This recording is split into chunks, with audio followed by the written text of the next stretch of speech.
Hi, beautiful soul. It feels so good to have you here with me today. You are more than enough, exactly the way you are. And if you are not feeling that way, we are talking today about how to increase and strengthen your self-worth. The first point that I have for you is that your authentic self is actually that part of yourself that knows your self-worth. Because sometimes we have the self-esteem.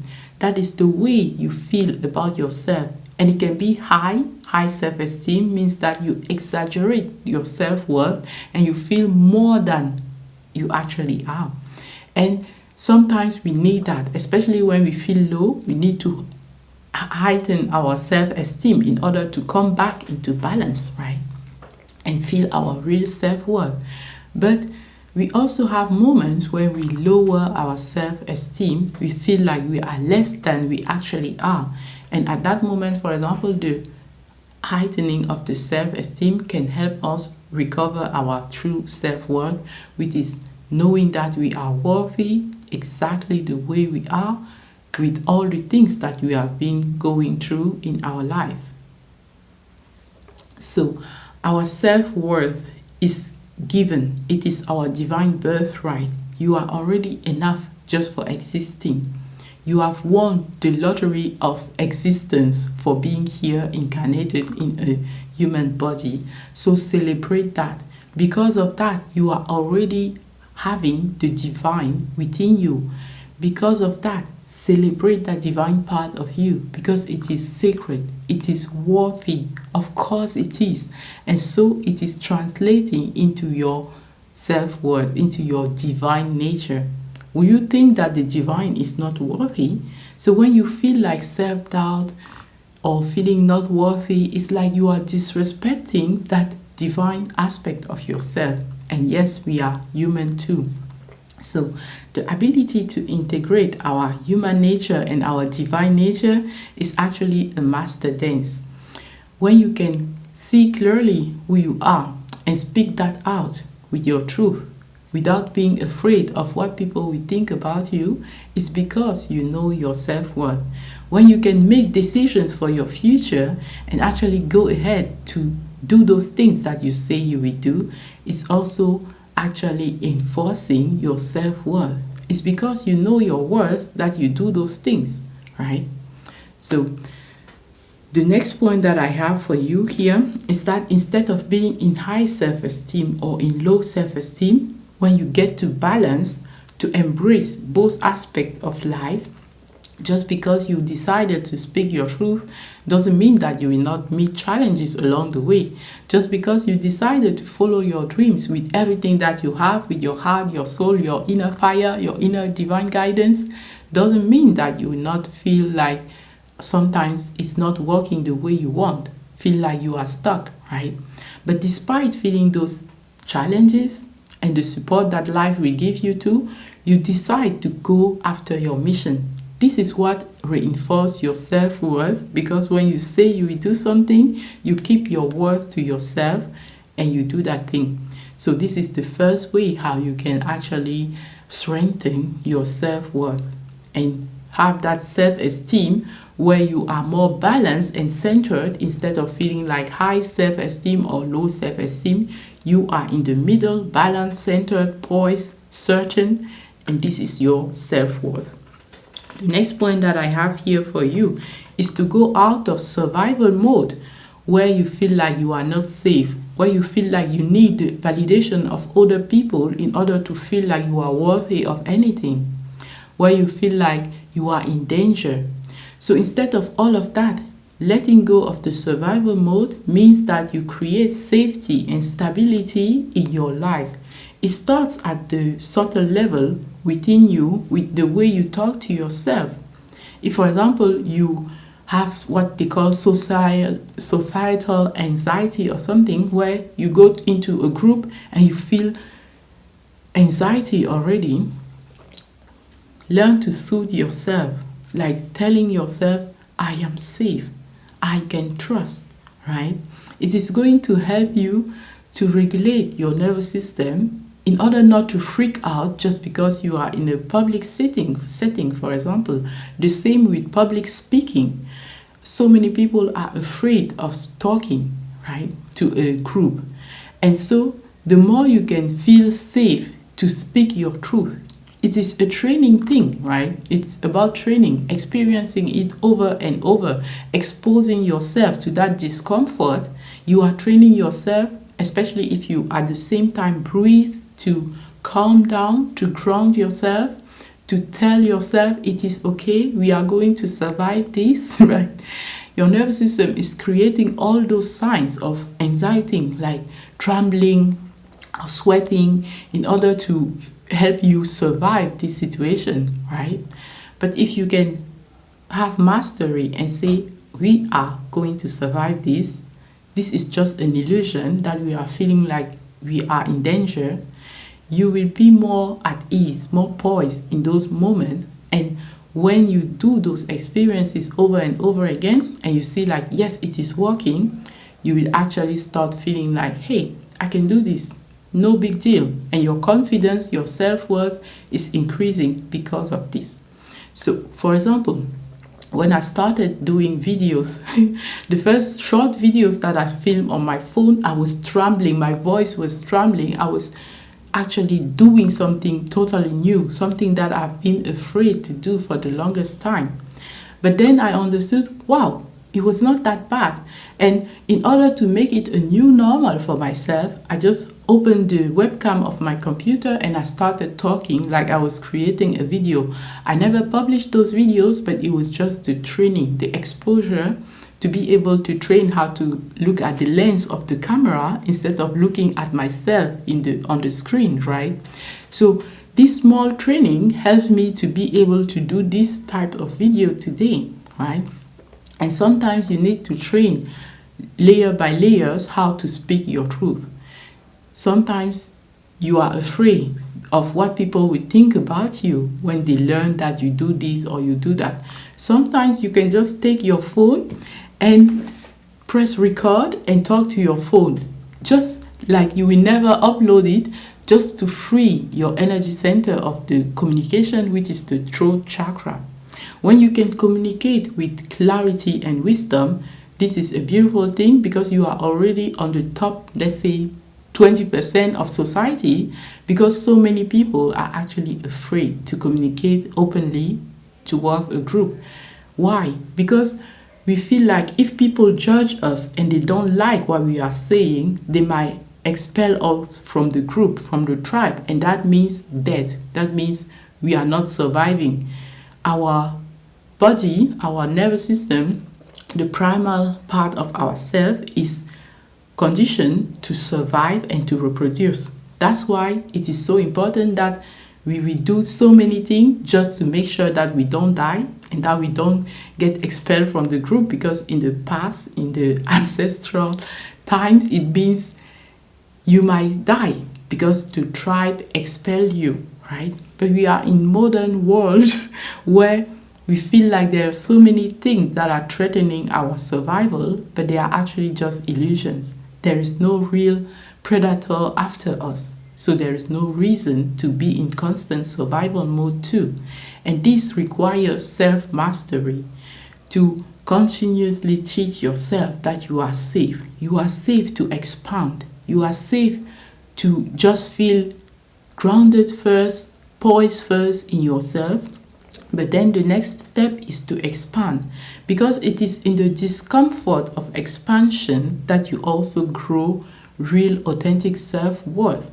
When you see, oh, I was afraid of doing the videos, but today I can do videos, then it is a growth. It is a confidence that is so deep and that no one can take away from you. So it's the same in your life. What is something that you have been afraid of doing, but that you know, oh, if I did that thing, I would be so much more wiser or more confident or feel more worthy. Videos aspect is one thing that I've mastered, but there are still things that I'm feeling afraid of doing, right? Let's think about swimming. I can swim in a small pool, but in a big pool, I have that idea that, oh my God, I will not survive this, right? It can be ancestral traumas that are still in my body, in my energy field, and that I need at some point to face, right? And yes, I have done some swimming course for adult, and still I had some experiences that made me feel like, oh my God, I am sinking and nobody is here to help me. And so this is too dangerous, right? But the more we go into those things that make us feel afraid, that make us feel like we are going to die, and we face them, the better it is to finally accept that we are a worthy human being and that we are divinely supported as well. Again, that integration of our human nature with all those here and our divine nature that recognize that even if we die, it's just our body that is dead, it's not the soul. Because the soul is infinite, it's limitless, it's always there, right? It's immortal. The soul cannot be destroyed. So remember that.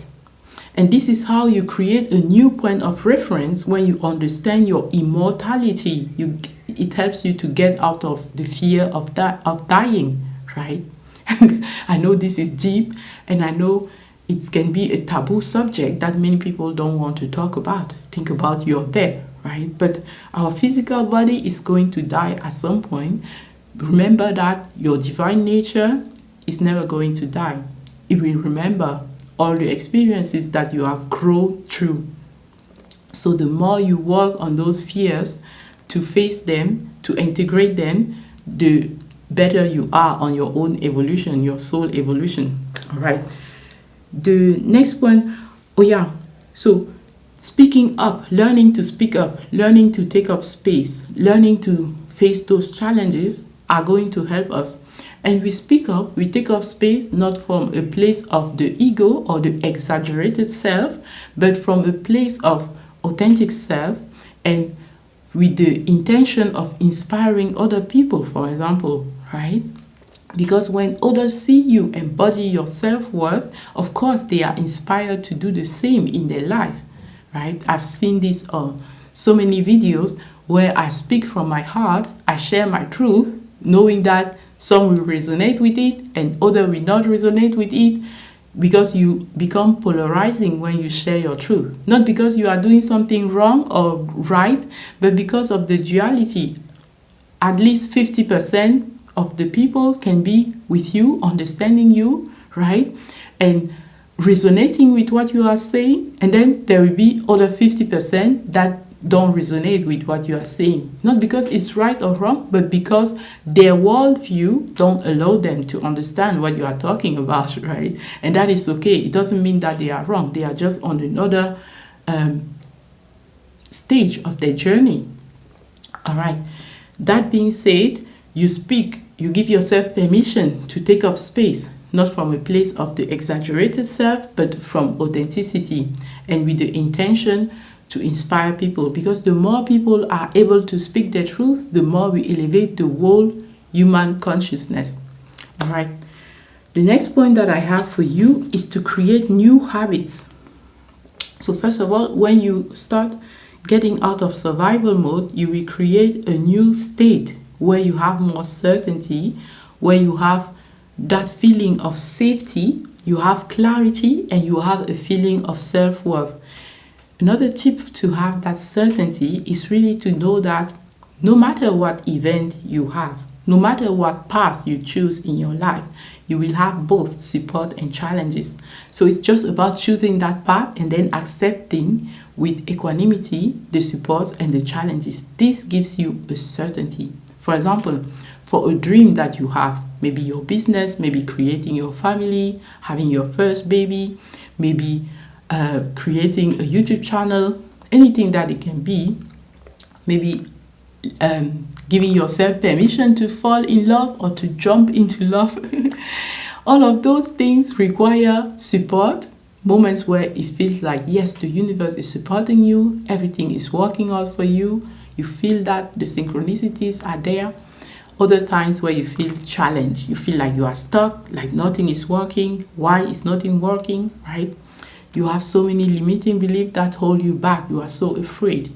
So recognizing that any path that you take will have those support and challenges. Help you to have certainty that if you choose a mission for yourself, and if it is aligned with the divine mission, that is even more perfect, because it will give you deep fulfillment.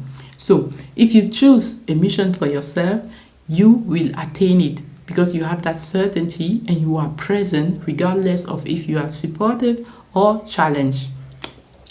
Which is the perfect segue to our next point, the last one, about creating new habits that will support your self-worth. So in order to create a habit, we can have a cue, something that triggers the habit. Then we crave something, we want that thing, so the desire. And when we do the habit, then we have the reward and a response, right?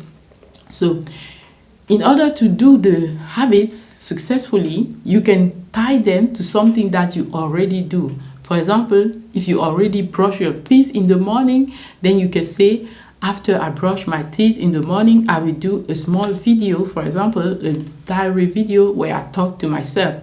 Or you can do your journal, right? I love to use different colors so that it's not boring. And I use the morning page method from Julia Cameron from a book, The Artist's Way, where you just let your thought flow for 3 pages. You just write everything that comes into your mind. If it's a way how someone look at you and it makes you feel a certain way, you write that down, because it is getting out of your nervous system, of your mind, and onto the paper, so that you have liberated creative space. Else, all those things, those events that happen in your day and that make you feel like, oh, my self-worth is getting smaller, they are holding your creativity back. They are holding your ability to speak your truth back, because what if they look at me that way again, right? What if they judge me? So your morning pages journaling is a habit that you can cultivate in the morning. Maybe after I wake up, I take my journal and I write down. Or you can go ahead, if you want to be able to create videos, you take your phone and you talk to the phone, to the camera, to the lens, right? And then you can delete that for space or whatever, so that you are just training to be able to talk with ease, to express your truth. The next habit is to stay grounded. Here, nature is a beautiful healer, and it also increases your own healing ability. How is that? Let's take grounding, for example, meaning that you go outside, you take your shoes off, and you walk on the grass or on the sand, on earth, right? What is happening is that earth is taking the positive charge of your body and giving you a negative charge, so that it is equilibrating your own energy. And thus, if you had something to heal in your body, it is healing your body naturally. The Japanese have a word like Shinrin Yoku, which is forest path. When you are bathing in the forest, you are taking with all your senses that healing energy from the forest. The sound of the trees, the wind going through the leaves of the trees, or the birds chirping, all of that sound is so harmonizing for us, because when the birds are chirping, it means that they are safe, right? Of course, they have different ways to chirp when there is danger, but when they are just singing like that, it means that they are safe. And it's the same how your body pick up that frequency and becomes more safe as well, out of survival mode into more groundedness, more safety, more clarity, more certainty, right? So grounding is so important, but just walks in nature or biking, mild exercise is perfect. Same as exposing yourself to the sun rays. It is recharging your energy, your life force energy, that in turn makes you feel like, I am happy, I am alive, and of course I am worthy, because you remember who you truly are. No worries makes you remember your divine nature, makes you remember that blissful aspect of yourself. The next thing is to let others be responsible for their own emotion and their own life. Because one thing that makes us feel less worthy is that You can feel like you are responsible for everybody's emotions, and then you are trying to fix everybody or trying to let everybody have a high vibration. No, take care of yourself. Self-love, self-trust, self-care is what you will focus on, because by elevating your own vibration without you knowing it, the same how the earth is equilibrating your vibration, the same you become a healing portal, a healing walking portal when you are elevating your own vibration. You can inspire others to start their healing journey as well. But it's not by going to them and saying, you need to start evolving, but it's by showing, exemplifying the evolvement, embodying the evolvement. Like I talk in the course, embody your feminine energy, right? So let others be responsible for their own emotion. Drop all that baggage that you are carrying and that is not yours to carry, which is the perfect segue to the next aspect, talking about divine feminine energy. Balancing your masculine and your feminine energy. There's this concept of being an earth angel, and angels don't have a gender. It's because they have both energies within them. So we are earth angel, having that divine nature and that human nature, balancing both energies, the yin and the yang, the masculine, the feminine and the masculine. The yin is the feminine, the masculine is the yang. So balancing them, that this symbol of the yin yang represent that harmony between the both energies. Having the ability to have moderation instead of being in excess in one or another. Not being identified by your gender necessarily, but being able to bring up what is needed in one situation. For example, if I'm with my husband, he represents the masculine energy and I represent the feminine energy. So I will let him take the actions, the decision, and all of that, as long as they make sense for me too, intuitively and intellectually, right? And if he's not present, maybe on a trip for his company or something, then I become the masculine as well. It's not about throwing away my feminine nature, but it's about merging them both, right? Being able to take decisions, being able to take the action, being able to have that structure, for example, to wake the kids and send them to school that I delegated to my husband, or that he took for on himself, and he does it so perfectly so that I can be more relaxed in my feminine energy in the morning when I wake up, right? So this is a beautiful example how you let the masculine and the feminine work in harmony. And if they can fall deeply in love within you, then it's how they will be respected outside you as well, around you as well, right? So by balancing both your masculine and your feminine energy, you feel that self-worth, because you understand that you are able to make decisions and take actions to create a future that you actually love, to create a life that you actually adore.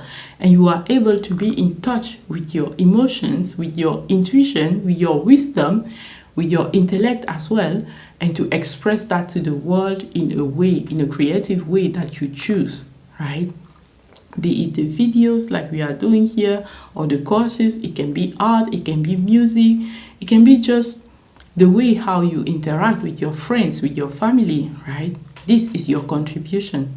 So I encourage us to connect with our authentic self, because that authentic self intuitively know how to use all of our gifts, our masculine and our feminine, our light and our shadow, and to integrate them, to alchemize the challenges into blessings in order to do our divine mission. I hope that you found value in this video. If you want to go deeper on my work, then visit my website, femininerebirth.com. I cannot wait to see you in the next video. Until next time, stay very inspired. I love you so much. Mwah. By the way, my sister offered me this necklace that she got from Kenya, and my loving husband offered me these beautiful lilies, just because it's so beautiful, right? So this is really feeding my feminine energy, and it helps me to be present here for you on my divine mission, using my masculine energy to be a teacher, a guide on this journey. And it doesn't mean that I have all the answers, because I am also on this journey, but I choose to share what I'm learning along the way. All right, gorgeous. I encourage you to do the same, because somebody needs to hear the message from you. The way you will talk, they are waiting for you. They are praying God to send someone who speak in a language that they can hear and understand at a deep level, with their heart, with their soul, to create more heart and brain coherence. I love you so much. Mwah. Bye.